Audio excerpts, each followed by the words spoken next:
Well, I really developed kind of personal contact with Prabhupada when the temple left the La Cienega place, which was rented, and that time they purchased the place on Watsika. And it was Gargamuni and Dayananda, the old Dayananda, who were working closely with Prabhupada in the negotiations with I think it was the Methodist Church group.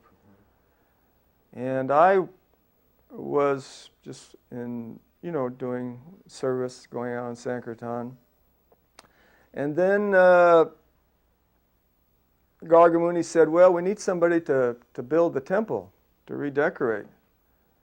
And somehow I got volunteered, or I don't know exactly how I got involved. I didn't have any real strong background in construction or anything. And I remember Gargamuni said, okay, well, you're going to be the person, and Prabhupada has a plan. So I went up to Prabhupada's room, and he made a little diagram of how he wanted the 3 doors. This was when the temple was in the other, not in the big sanctuary where it is now, but in that other hall that was in the back. And I started doing that construction. That was my full-time job. Everybody else was going on Sankirtan or whatever, and I was just involved in that. And Prabhupada would frequently come down and take a look and say, oh yes, and let's do this, and let's do that. And then I would be called up to his room to give a progress report, or he would make some comments. So that was when in that activity, I spent a lot of time, or relatively a lot of time with Prabhupada, always on practical matters, Should this be tile? Should this be, what color should this be? Things like that. So that's when I kind of, I guess you'd say we became, there was, he knew who I was directly, and there was a lot of, relatively, a lot of association. And then when Gargamuni, I don't remember all the details, there was the thing about Brahmananda and Gargamuni and all the, I was out of the political circle. I didn't know what was going on in the politics of the leadership, the devotee leadership. But all of a sudden, it was announced that Gargamuni and Brahmananda and Tamal Krishna and Vishnu Janan were all going to take sannyas and go to India. And the presidency of the Los Angeles temple just kind of fell on me by default. And I think only because I was prominent in the sense of I had done a lot of practical work. I don't remember showing any distinction doctrinally or philosophically or anywhere like that. In fact, I'd spent the previous several months all by myself just doing the work in the temple. But somehow or other it fell on me. And shortly thereafter, it was after that Prabhupada decided to organize the GBC and the BBT. And I was, by virtue of the fact that I was at that point the president of the LA temple, which was one of the bigger temples, and Prabhupada was spending more time there than just about any other place because I think he found it conducive. He had an apartment of his own, and he was able to work on his books. And then I got drafted into those positions also. It all came about very quickly, and it was rather dramatic for me. I didn't really know exactly what was going on, or if I was qualified or could handle any of it, but that's how all that developed. A little while. From the very first time that Prabhupada gave me that little drawing of how he envisioned the front part of the temple there in LA, I would say 95% of my contact and association with Prabhupada always had to do with specific practical matters.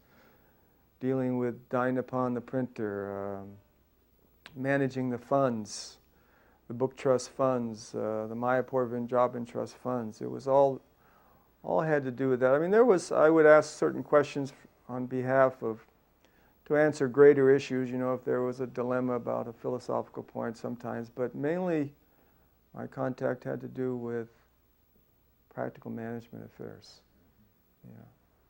Only on the walks, when Prabhupada was in LA and was taking his morning walks on Venice Beach, there were always, it was the time for like philosophical debates or And I kind of, somehow I got worked into the position of the protagonist for the impersonalists and the scientists.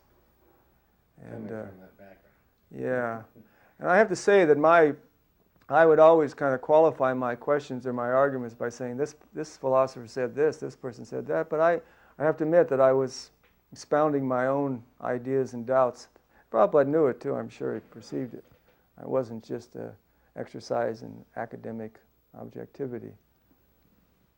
But in those moments, those times, it was kind of philosophical. But other than that, it was pretty practical. Yeah. Well, he used, he had a lot of Bengali proverbs and sayings, practical things like, if you can make $12 running around, you can make $13 sitting down. He told me once, I was the treasurer for the BBT and the Mayavur Vrindavan Trust, and he told me, he said, the treasurer never reveals how much is in the treasury room. Because as soon as you tell, and he was meaning to the devotees in general, he says, as soon as you reveal how much is there, then everybody will want to plunder it. So I was always tight-lipped. And I told Prabhupada once, I'm always exhorting the devotees to pay the bills and send more money, and I'm always using it as a tactic that, it's an emergency, we got to pay this bill, and for sometimes that was the case, but a lot of times there was money in the account, and I was just trying to keep the money coming. And Prabhupada said, yes, this is correct. I mean, he wasn't authorizing me to be deceptive, overtly deceptive, but discretion, and you have to be practical. Don't get carried away on ideological absolutes of, how do you say, honesty. Not dishonesty, but, everything in the world has to be done practically and with an eye to the time and the place. And in that way, it was I got a lot of what one of the early reviewers of that first Gita, that first Macmillan Gita, I don't know if it was Ginsberg, but one of the early reviewers said that Prabhupada was full of Hindu granny wisdom. I remember that quote, and that's what I got a lot of practical Hindu granny wisdom, Because we came out of Amelu, the hippie, we were idealistic, and we certainly had presumptions of being philosophically sophisticated, which we weren't really at all. But most of us had a real lack of just practical, down-to-earth sense about how to do anything, in an organized or systematic way. I mean, we were hippies and still, detoxing off all the drugs we'd been taking, hallucinogens and so forth. So there was, we were spaced out and really incompetent, more or less, when it came to practical matters. And that's kind of what most of Prabhupada's input to me was about.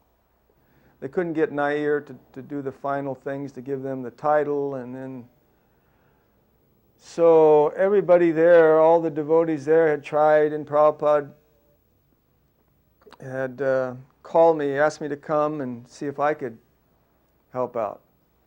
I don't, a babe in the woods landing in India, dealing with, the levels of sophistication of manipulation and deception there are just light years ahead of what usually exists in the West. So I went there, and I just, I didn't do any good. I was kind of puffed up. I arrived there thinking, well, now the American management know-how is going to set everything straight, And I didn't have any idea what I was going to find in India. So I spent about 2 weeks there and realized there was a morass that I didn't have the slightest notion of how to deal with it. I went and saw Mr. Nair, and, it was completely naive on my part. I remember trying to make a phone call there at that little office at the Juhuland Gandhigram, and spending 3 or 4 hours trying to make a phone call to downtown Bombay and saying, my God, I just want to get out of here. This is a nightmare. So in fact, I kind of copped out because I was only there for a couple of weeks, and I think Prabhupada wanted me to stay longer, but I said, I got to get back. I got these problems with Dinapan, and I got to do this and do that, so please let me go. So he said, okay, go ahead. So I went back, just trying to escape the the the difficult problems there that I didn't. By that time, I'd become accustomed. I was like the wonder boy of business within the group. Prabhupada had praised me several times in letters, a good manager, this and that. So I'd kind of started to believe it, and that was a good lesson. That it was really the father figure encouraging the immature child just to keep them motivated. Prabhupada, let's see, he said, I remember he told me once that mung dal should always have a little bit of ghee in it, because otherwise it creates problems with the eyes. I don't know. I don't even remember how that came up, but I remember him telling me that mung dal always has to have ghee for the eyes. Devotees should eat simply. I remember asking him sometimes in LA about the diet. There was ghee should come from unsalted butter, but then we had a chance of getting this surplus butter from the government that was salted. And he said, oh yeah, okay, get it and make it into ghee. It can be used. It's not ideal. Prabhupada tended to be, at least when there was a specific context, a specific person being asked about it being, I think I remember we had the tendency as the devotees of being a little more rigid and inflexible and doctrinaire about diet and how many hours you would sleep and all this. And it would create sometimes dilemmas in the group dynamics if somebody was sick on an extended basis and couldn't come to Mangal Artik and had to have special food, and it kind of upset things, well, everybody else has to eat this and everybody else has to get up, and it was kind of this sense, and I probably was a big part of trying to maintain the military rigidity and follow the program or go somewhere else, and he was always a little more flexible, okay, if they can't eat this, give them that, this, that. I remember some comments, things like Prabhupada said, if you're hungry, if a person's really hungry, they can eat anything. But that, rice, dal, chapatis and this type of regimen was the best overall. But if somebody needed steamed vegetables or this or that, okay, arrange for it somehow. Health-wise, whatever. So I remember Prabhupada said once that a young child cannot eat too much and an older man cannot eat too little.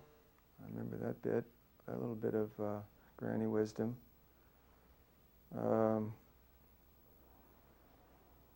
Western medicines and doctors, yes. Of course, we were trying to follow the Eastern tradition. There wasn't much known about Ayurveda. Prabhupada, in those early days, there wasn't much talk about that. Before some devotees had gone to India and discovered, the herbal formulas, and there wasn't any dissemination about Ayurveda in the West at that time that I know of. Not even traditional Chinese medicine, practically nothing was known.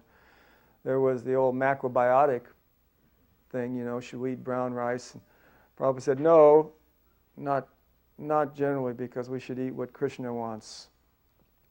Because there were some devotees, I think Nandu Kumar, who was Prabhupada's servant, was sometimes asking Prabhupada, well, shouldn't we eat raw sugar and macrobiotic rice and this and that? And Prabhupada said, no, we should eat what Krishna we offer to Krishna. Remember who was it? One devotee got very upset. It was up in Prabhupada's room one day. I think it had to do with the breakfast cereal, which was always very sweet. It was a mush usually, oatmeal or something. And it was always usually pretty sweet because that's, we all had sweet tooth, really. And at one point the devotee, I don't know what was the discussion was going on, but he said, oh, I remember, it was Rishabdev. Not Laguna Beach Rishabdev. No, it wasn't Rishabdev. I know I can see the face, but I can't remember the name. He said, Prabhupada, we eat too much sugar. And Prabhupada just looked at him and said, well, why do you eat so much sugar? So in that sense, it's like, if you've got these compulsions, you should work on them yourself. It's not necessarily. Although I have to say, institutionally, it was true. If you were living in the temple, you had to eat what the temple served, and a lot of time the temple food was, probably not the most healthy or the best prepared. Yeah, I was. Yeah, I remember he came to L.A. because as I recall, he split up his group and sent some to San Francisco, some to L.A. I think some went to New York. He himself came to L.A. And we kind of butted heads right off the bat because, I was critical.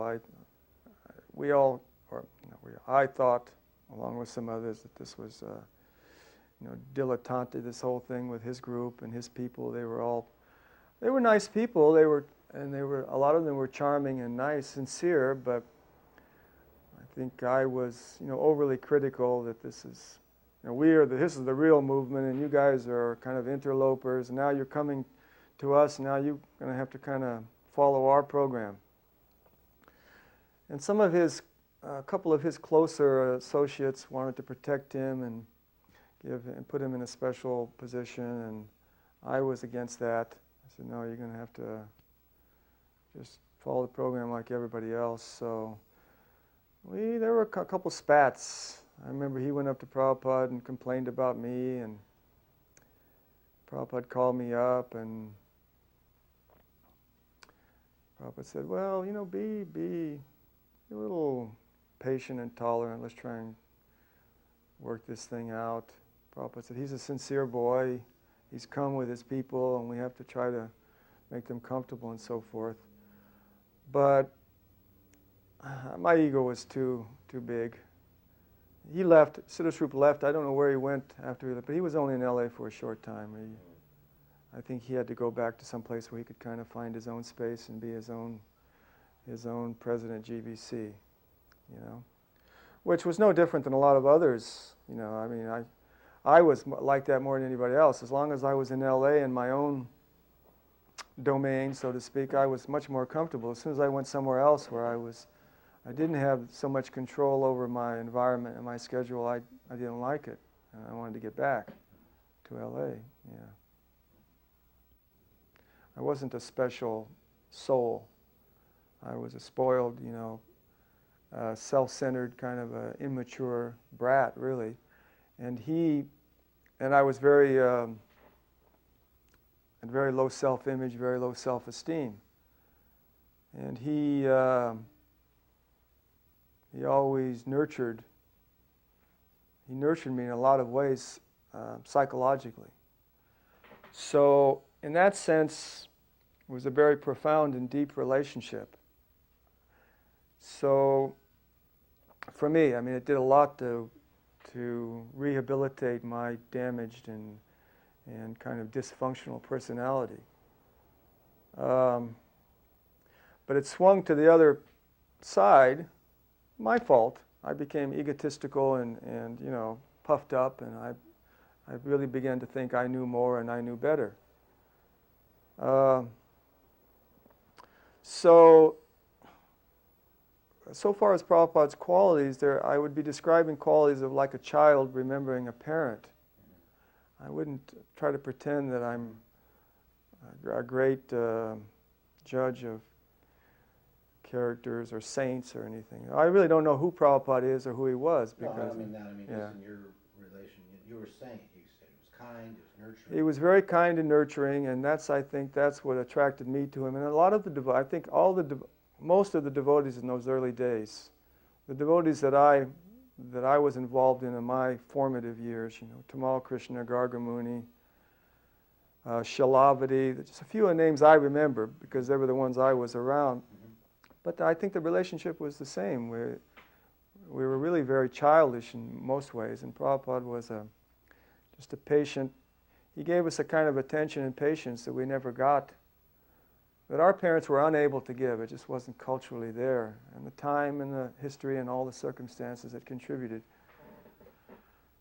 So he certainly was patient. He certainly was, a father figure. And we were certainly children who needed a lot of patience and tolerance. Yeah. Other than that, he was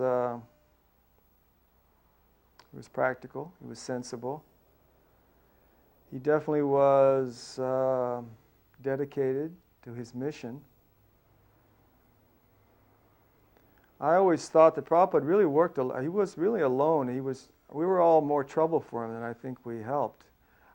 He was always telling us how much we helped him, but I think we were at least as much trouble, gave him as many headaches as we did any service.